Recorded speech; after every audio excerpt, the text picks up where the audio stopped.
Hello, hello. Welcome to this episode of Create for No Reason. It is going to be a good one because today we are talking all about burnout.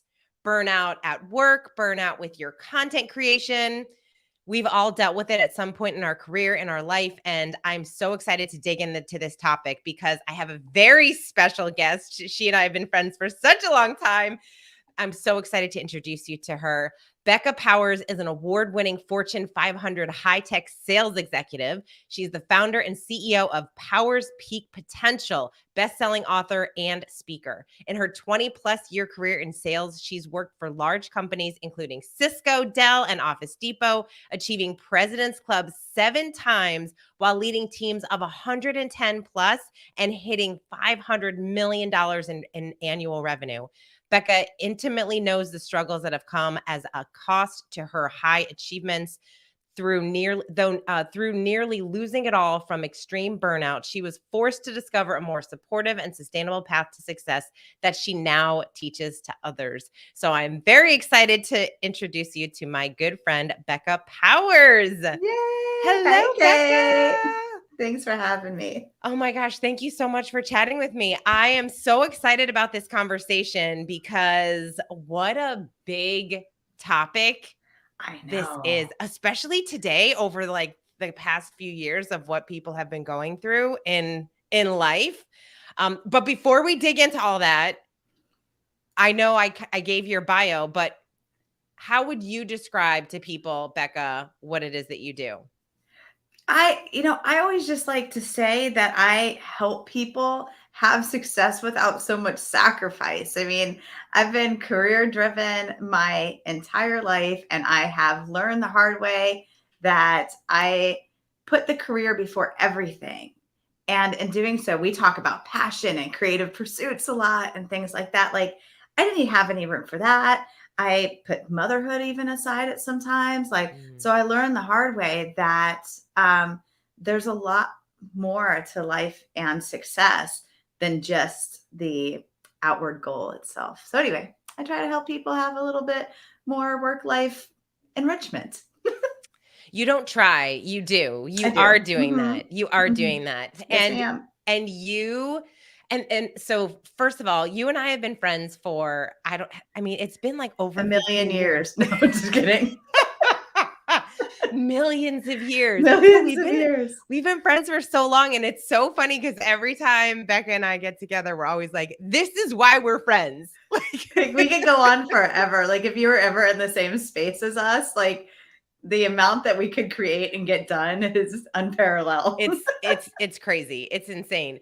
But you did. So I love the work that you're doing. I love how much you are helping people. I love the fact, one of the things that we have in common is that we both are in kind of the corporate world, but we Yes. also love creating and creativity and writing and just we explore our creative pursuits the way that some people might not if they have a corporate position. And you wrote your very first book this year or last year. You published it Yes. last year. So I talk about did. that. And it's a good it'll end up being a really good segue into burnout too. So my first book, my debut book is Harness Your Inner CEO, and it's all about the rise into empowerment. And what I mean by that is, like, so I hit mega burnout, like, and I've talked to you about this, but for the listeners, I worked myself into two anxiety disorders, autoimmune disease, nearly a divorce, disconnected Mm. relationship with my kids. Like, the amount of effort that it took for me to restore like a healthy life was monumental, but not impossible. Right. And so it took 2 years of transformation. My bottom point was hitting the bathroom floor one night, which is the story in of itself. But that's how burnt out I was. I fell to the floor in complete exhaustion. And then in that moment, I heard a voice of like one of my former VPs of sales. And it was like a reminder that he told me at one point back in 2013, I think it was, that he was proud of me and that I was the CEO of my own life. So there I am, like in broken despair on the bathroom floor. And all of a sudden I remembered that I was the CEO of my life. And I was like, dude, that's so empowering. And I'm like, almost like cracking up, like, why am I crying on the bathroom floor if I am, if I am the CEO of my life? I have a lot more power than I think I do. And that was a really transformational moment for me, because that is the moment that I said, I can take charge of my life and I Mm. can do things differently. And that's what Harness Your Inner CEO is about. It's really about how I got to the bathroom floor and then how I rose out of it, and kind of that step-by-step process. But in writing that, I've had like 5,000 readers already. So it's really cool how much it's taken off. I'm like so excited. But some of the feedback that I got were people like, this is so empowering. And it includes a lot about bringing back in passion and creative pursuits, which we can talk about too. But people were like, I want to understand burnout more so that it doesn't happen again. And because I had to recover from burnout, I studied it. I studied trauma. I started shadow beliefs. I studied all sorts of things. And then I put together my own little framework around burnout that seems to be doing pretty good so far. So. Oh my gosh, I'm so excited about this. So first of all, let's just talk about high achieving. Becca decides to write a book about being the CEO of your life, and then decides, "Oh wait, and now my next book, and I'm already writing this other book because Yeah, I'm one already is on just not two. enough." So how do you describe burnout? Like how does someone know if they're burnt out or they just need to, take a weekend? Yeah, I think that burnout is something that happens over a period of time. And it's also confusing, because I think when someone recognizes that they're in burnout, they are in severe burnout or near severe burnout. Um, Burnout starts much earlier. And you said, you mentioned we were corporate girls, so I want to bring this back into play, because it's important for leaders that, any leaders that might be listening, as well as those that are going through it. Burnout fundamentally starts in what I call the unders, but it's feeling undervalued, underappreciated, and underrecognized. And as the individual, we dismiss those feelings. We're like, oh, maybe I'm being too sensitive. Maybe something's wrong with me. And we start internalizing this feeling of being undervalued or underappreciated or underrecognized. And we start internalizing it. And so, to your point, like, do you take a vacation or what do you know? That's what we try to do. We might take a weekend vacation, we feel reset, and then we go back and we're like, oh my God, it's happening again. And we might do that same pattern. Some people it's 3 months, some people it's 3 years, you know, especially high achievers, we have a really high tolerance. So we can stay in it for a while. Yeah, I mean, I have so many questions, especially because you are studying it so extensively. What As you're doing the research for this book, what were some aha moments, some things that you discovered that really surprised you when it comes to burnout? What I my biggest takeaway was where it starts. I mentioned the unders, but when someone and I studied Kundalini yoga and shadow beliefs. I studied under Nancy Levin, who also studied under Debbie Ford. So, anyways, kind of combining the theory of the two, and I was looking at burnout. I was like, okay, when people feel undervalued and underappreciated, it triggers what I call our deepest wound. And Oprah even speaks to this. And it makes us feel like we're unheard, unseen, and like we don't matter. And when those things are triggered, it really if brings up like our biggest childhood wounds. Not to go to childhood issues, but it brings up a lot of those type of feelings. And in our childhood, to survive, we had to mask those feelings, and we go into what's called overcompensation. And so we overwork, we overstress, we overthink, we overwhelm. And so I call stage 2 the overs. And what I found the most fascinating is that this is where burnout again takes root and really develops and starts putting a stronghold on us. And it's the least talked about. And when I surveyed 8,000 people, what I found is that 88% of people said they felt 2 or more unders, and 90% said they felt 2 or more overs. So that overcompensation is really proving itself. Oh, in the data. interesting. Mhm. Do you find that it's different among men and women? Well, from the survey, because I've lots of data, 77% that responded were female. So I feel like yes, based upon the results, but at a high statistic of 88%, I would say that everyone's feeling it. But women specifically have, I think, a higher rate of burnout because we power through. Survey kind of indicates that there's a level of powering through or resilience to women that is a strength and also could be a weakness because we don't know when to stop. Like it's like, it's like the positive affirmations. I can do it. Like women are like, yeah, tomorrow's going to be a great day. I'm going to wake up. I'm going to do my yoga. I'm going to do my affirmations. I got this. And it's like the pause never really happens to think about should or should I not be doing this anymore? Yeah. Oh, it's such a great question to ask ourselves. What I find so interesting when it comes to burnout is just the sheer amount of content and information that we have access to. Like we don't ever, not only do we not rest our bodies, we just don't rest our minds. And there's this influx of information. And if high achieving people, they are probably reading great books and trying to get better and taking courses and learning new things and trying all this. They're trying a lot of different activities to help them get better. And so that's got to play a role in burnout because you're feeling like this constant state of learning, growing, and I should be doing all of these other things. When do you finally get to sit and relax and be like, whew, hold on, I'm doing enough.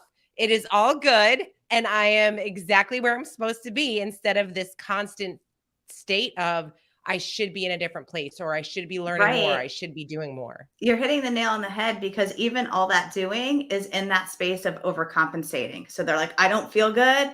There's an overcompensation to fix it. Where in reality, like you said, rest and recharging is a form of doing. That is an action that is often dismissed as not important. Oh my gosh, I know it really is. That it's for high achieving people, it is so hard to sit and do nothing. It Yes. is why is it so hard to do? Like, how do you shut off your mind, Becca? Can you teach us how to shut off our minds and just be able to chill? Practice, and I'm not always the best at it because I'm super high achiever too. I'm like, go, go, go. And then I'm like, oh yeah, I need to rest. But I love that this podcast is Create for No Reason because I really think that is a for high achievers, especially having creativity and creative pursuits in your world is super important. So some people think that I'm crazy because here I am about ready to write book number 2. I did all the surveying. It was so much work on top of also working full time. But because it's a creative pursuit of mine, it actually energized me. So I can find myself working more, but feeling more energized because what I'm doing is lighting me up, like, Mm. and it's that being like, if you are only working full time and you don't have things that light you up, that's going to be an element of burnout. We have to incorporate, like you like writing, like we're both creators in the form of self-expression. So for me, as long as I'm in the realm of self-expression, I'm like, hell yeah, and I feel really good. If I'm not so great at painting and things like that. So like that, even though that's a creative pursuit, that's not my creative pursuit. So it might like drain my energy as opposed to filling it up. Yeah, I love making sure that people understand. It's like that whole spectrum, right? It's like for some you have to discover what it is for you. A lot of we joked the other day when we were out about our creative pursuits to other people seem like work. They seem like business because our creative pursuits are like podcasting and writing and doing things that other people it just doesn't come naturally to them. So they can go play the piano or garden or whatever it is that they get excited about. But it those things turn into what you were talking about, we don't make time for them anymore. Yes. It's not productive. I shouldn't be doing that. And we feel guilty for making time for those activities, not realizing how important they are to help just with our sanity. Yes, exactly. And, I talked about stage 1 and stage 2 of burnout. Stage 3 of burnout is, I call it a case of the efforts, right? But it's also you start questioning your belonging. And it's at that stage when, especially the thing I'm talking about most is workplace burnout too, because when we're in an organization and we don't feel valued and recognized, and then we're overworking to prove like, hey, I'm valuable, look at me, and that isn't recognized, then we start going into like that depression and mental health piece starts. We start saying, I don't care. So when I don't care happens, that's when you start seeing things like, fitness routines getting thrown out the window, nutrition plans getting thrown out the window, passion projects, even like going boating or something on the weekend that when you have energy, you're like, yeah, I can live life. Like I'm alive. But when you don't have energy, isolation becomes the thing that feels good. And even though it's not. Okay, so those are the 3. What are the last 2 stages of burnout? Which So I love, by the way, that you created these 5 stages, because it really helps people. It helps us kind of discover where are we in that possible, like where are we in yes. that spectrum, to discover what not only where we are, but how are we going to get out of it.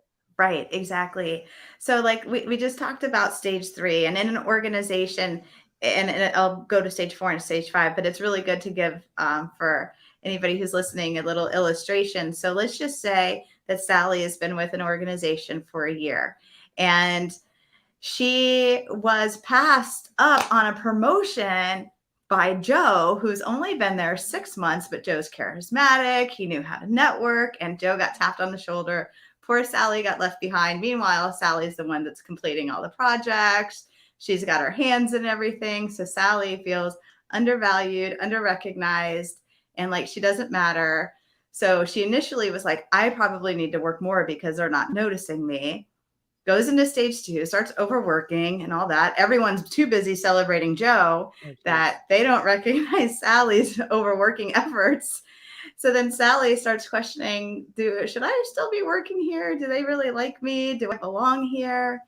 And so she starts not working so much. She does her 8 to 5, and still is committed to the company. Sally's like, I like people I work with and everything like that, but I'm just gonna do my job, and that's it. And so that's kind of what stage 3 looks like. And that is at stage 3, people question their belonging, and when they choose to stay, and the answer is not always to quit either, but it is to address the issue. So when people choose to bypass or power through the situation and stay in it, that's when stage 4 happens. And I call it disharmony of the bodies, but that's when you'll start to see mental health issues arise, anxiety. Like I had in my example of myself, I formed 2 anxiety disorders. I got diagnosed with chronic stress. I got diagnosed with chronic fatigue. So I had tons of medical diagnoses starting. So you start to see a disharmony in mental health, physical health, spiritual health, emotional health, and financial health. A lot of people cope by shopping or also not working. Like if it's a commission job or entrepreneurship, sometimes you'll find that they're just too exhausted to throttle. And so their financial health is impacted too. But let's just continue to use Sally as the example. Sally stayed in the position. She's now experiencing high anxiety. She feels like she doesn't belong. Her stress is way high. She's going home, taking that to the family. She's not as present as she used to be. So now her relationships are starting to be troubled and things like that at home as well as at work.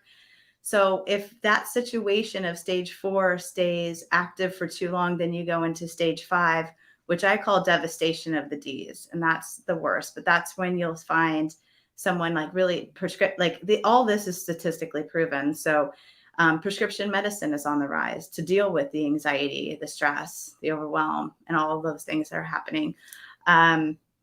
you'll find divorce rates are up because the relationships have been impacted. Debt is America's in debt. Mhm. Americans are in debt. So I mentioned, disease. Disease is crazy. In my personal experience, I ended up with autoimmune disease. I just tested negative 3 months ago for ANA, which means it's reversed and I'm healed, but it took 5 years to heal it, which 5 5 years. years? Yeah. So it took a long time of gut health and resets and all sorts of things. But you think about that disease, autoimmune disease is up, cancer's up, heart disease is up. All like, I mean, whether it's Gallup or Deloitte or American Heart Association, all these statistics are available. And then lastly would be death. So that's why I call it devastation of the D's, because it's like drugs, depression, divorce, death, disease, like they're all up. Suicides up. So that's the really heavy side of burnout, and why I get so passionate about. I love talking about the empowerment side, like how to get out of it. But what I found from writing Harness Your Inner CEO, which is all the empowerment and the fun stuff that we love to talk about, but that's what I found out is that people are like, I need to understand burnout more. Like, I Yeah. need to understand why it has a hold on me. And I think one of the reasons why it's such an important topic is because only by understanding it can people be empowered to do something about it. Because I think a lot of people are very hard on themselves. Yes. Now, I will say women mostly just because I work with a lot of women who they will share with me more often than men will. Men probably feel it or may have feel it just as much, but the women are very open about sharing it. They're open of sharing how overwhelmed they feel and how they kind of lack the motivation to do much of Yes. anything and they really don't know why. And like you said, you just kind of try to push through. And one thing that I recognize about very high achieving people is the constant state of having to do. Like we don't feel comfortable sitting because we are comfortable working and pursuing and achieving things. And when we sit and relax, we're so used to always going that it feels like something's wrong. It It does. feels like something is not okay, even though the things that are not okay are showing up in what you just described. And Yes. especially when it comes to health, I feel like so many issues come from stress related, and Mm-hmm. especially autoimmune, and especially the gut. I just hear it's all everything that So you read about the connected. gut and the brain and how connected they are and how like everything stems from the gut, but like a lot of people feel their stress in the gut. Like it's like you feel it in your stomach, you feel that burning Uh-huh. sensation, like all of that stuff. And so, oh my gosh, I feel like it's so of the work that you're doing, it is such great work. And one of the things that I love so much about why you decided to write a book about it is because there actually isn't a lot out there on burnout. It's there's a lot of fluff out there on burnout Yes. that just kind of talks about don't do it and take a break and go on vacation and just they kind of give you those generic pieces of advice, but not to the point where you really understand what you're going through. And again, with your stages, I really love that fact because you're not told it's like you can be at these different levels of burnout, and I think that's important for people to understand and to know so you Yeah. can stop yourself from getting there. And that's it. I mean, you mentioned it earlier, but I feel like awareness is the bridge to change, Yeah. right? And that's why talking about it in this granular level is so important, because you might be able to temporarily, empower yourself. And we all do that. Like, first of the year is coming. I'm going to sign up for the gym. I'm going to do all these Do things, all the things. do all the things. But if you don't realize that there's a pattern inside you, right, that is causing it, you're just going to repeat.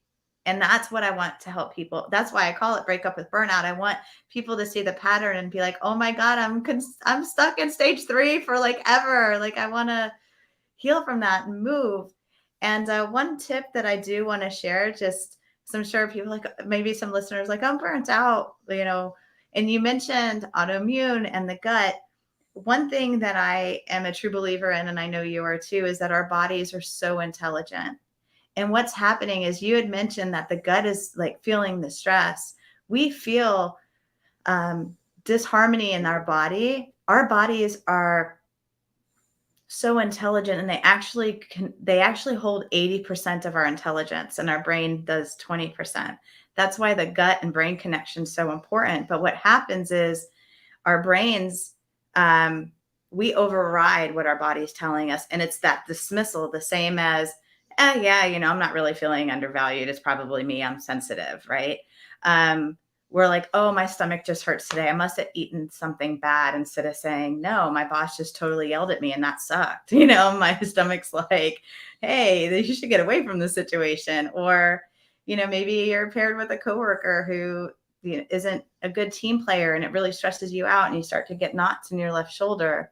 And instead of acknowledging that it might be something in the environment that's causing your tense shoulder, you're like, maybe I just slept wrong, And so we come up with all these little excuses of why we're experiencing pain or discomfort. We minimize them. Meanwhile, if you look back, even in my case of going into severe burnout and hitting the bathroom floor in complete exhaustion, if I rewind 2.5 years earlier, my body, like I'm a big neck and shoulder tension person, it was starting to build, and I just dismissed it. So I love talking about that piece too, because our bodies are so smart. Oh my gosh. Yes. I know. We just are so bad at listening to them sometimes. Like we push ourselves. I mean, I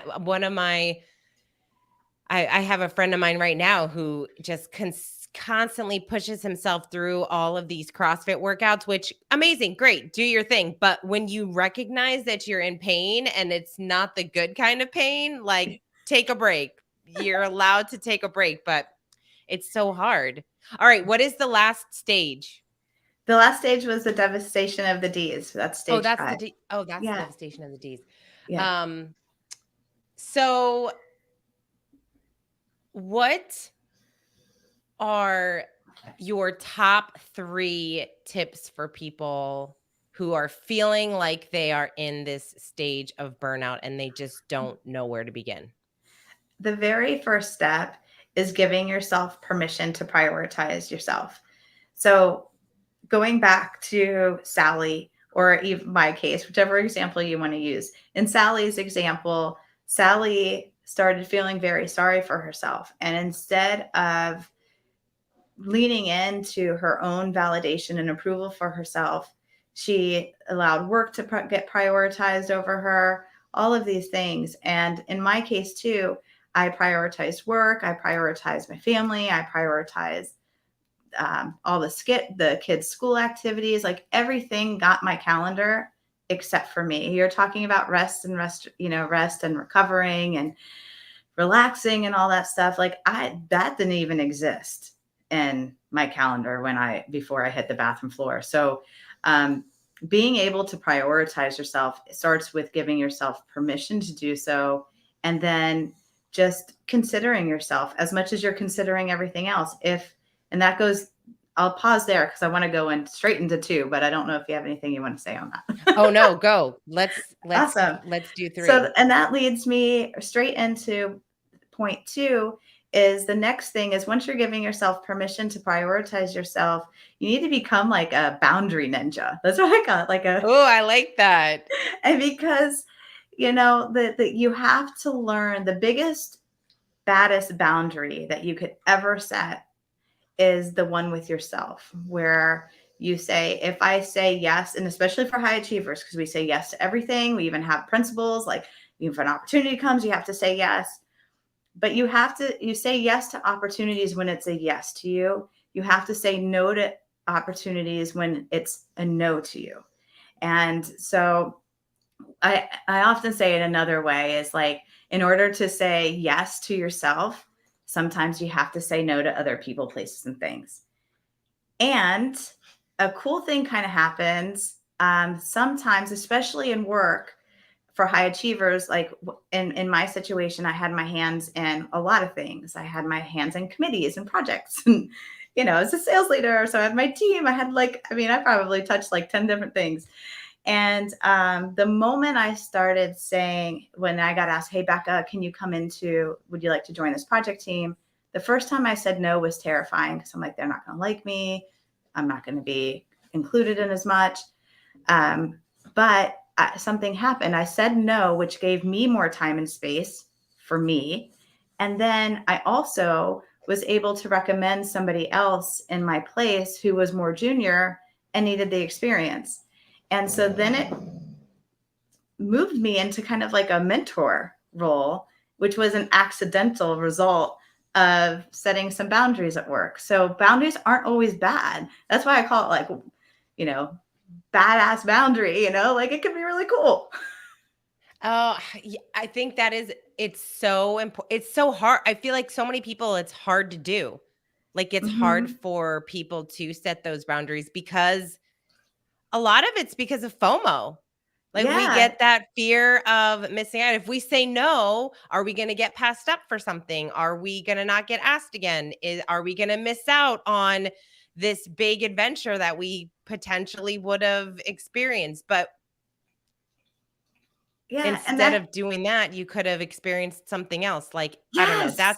No, you're hitting it on the head because that's point 3. When you start saying no, or better yet, when you stop saying yes to everything and you start saying no, you get to say yes to yourself. You get to say yes to creative pursuits.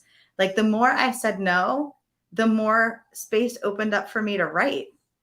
And I was Yeah. like, oh crap, this is awesome. Now I'm doing things that I really love to do.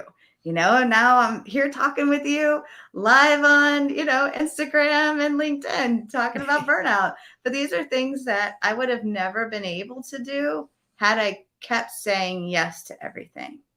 So you have to get through that fear of missing out to really embrace who you are and what you love so that life feels alive. Yeah. I'll never forget the first time I heard it. I think it was through Tim Ferriss, and I heard him and his guest Derek Sivers, who talked about if it's not he says if it's not an F yes, it's an F no. Like if Right. you're not so excited about saying yes to it, and this comes for a lot of opportunities that it's almost like when you say yes to something and immediately you think I don't even want to do that. And then you're automatically thinking, how can I get out of it? How Like can if I you're get out of it? saying yes, 100%. if Yes. you're saying yes to something and immediately thinking about the excuses that you can use to get out of it, or if you're saying yes to something and you already know that you're not going to want to, book the plane ticket, or even like with speaking engagements or whatever it is that you have to go and do, you have to really think about when the time comes to actually do it, are you still going to be excited? Right. And we know that for ourselves. That's exactly it. Like if you stop and like that's why I really encourage people to feel their bodies because you will feel that F yes, or you'll Yes. feel like your stomach start to knot or your shoulders will start to cool. Like your body's going to answer before your brain does. Yeah. Yeah, we just have to listen to I it. We know just it's have so to hard for high listen to our achievers. bodies. I know it God. is. It really is. So talk to the person, because here's what I find so interesting. Now, most of the people that are listening to this show, they are in some way exploring their creative pursuits. They are exploring their Yeah. creativity. What advice can you share? Because you're very multi-passionate. You're writing books, you work for this work, you work for big companies, you're killing sales goals, you've had like a yoga tank business, like you have done so many different things. We want to do so much. For multi-passionate people, how do you continue to do the work you really want to do and explore, but also not feel burnt out in the process? It kind of, I would say, would be a fourth to everything we just talked about, would be prioritization. Like, what is lighting you up the most? Because creative people, we know what we like. Like, we're like, oh, I really feel it. I'm really excited, right? But the thing is, we could be excited about 10 things, and Yes, and that's the problem. we want to chase all 10. So, what I have learned is when I keep it to like 3 or 4, I execute and I start building momentum. And then I prioritize those 3 or 4 to what feels the best for me and what's the most important. And the cool thing that happens too is that with creative people, more ideas and more things happen in those top 3 or 4 buckets. But I'm not putting my energy into 10 things. I'm dumping all of that life into the things that are most important to me. And then it just multiplies. It's like magic. Yeah. Oh, it's so true. Oh my gosh. All right. I mean, I'm asking you that question because in my mind, I'm like, but there's all of these things. And some There's people are all of just the things. we have so many things that is one. I had a guest that said, I kind of wish that I just wanted to do one thing and I was a little bit more niche. And I said, yeah, but you know what? Someone who's super niche, they're probably thinking, oh my gosh, you're so creative and you get to do so many interesting things. Like, right? Like, we just don't know what it's like for the other person. And so there's good and bad to each of those, but it's such a gift to have such high energy and enthusiasm for multiple projects, for multiple careers, for multiple paths. Not Yeah, everybody has that. 100%. And I think the other piece of like permission that I would love to give the listeners is to constantly reevaluate, because we're evolving and changing as humans all the time. And we'll start a project, especially as a creative, and be like, oh my God, I was supposed to see it through, but I just like lost my fit. That's okay, man. Maybe like it'll come back in 3 years. Like, Yeah. go to the next thing that feels the highest priority. And that's kind of what I do. I allow myself to change without guilt. I've accepted that I'm a creative and that my creative pursuits and the joy that I have in them is also going to change. And that's okay. Change without guilt. I love that. That's good. That's a tweetable. Yeah, like that's a treatable. Yeah. Oh my gosh, Becca, you are so awesome. Thank you so So are much for you. coming on the show. Thank you for having me. It's awesome. And congrats on the success of the first book. I'm so excited for your next book. Where's the best place for people to find out all about your fabulousness? All right. So everything's pretty easy. Social media, we'll start there. Everything's the same handle: LinkedIn, Instagram, Facebook, at Becca Powers 1313. And then my website is beccapowers.com. So there you go. Perfect. Perfect, simple, easy. You're awesome. Thank you so much. And thank you to all of you who are watching. And we look forward to seeing you on the next episode.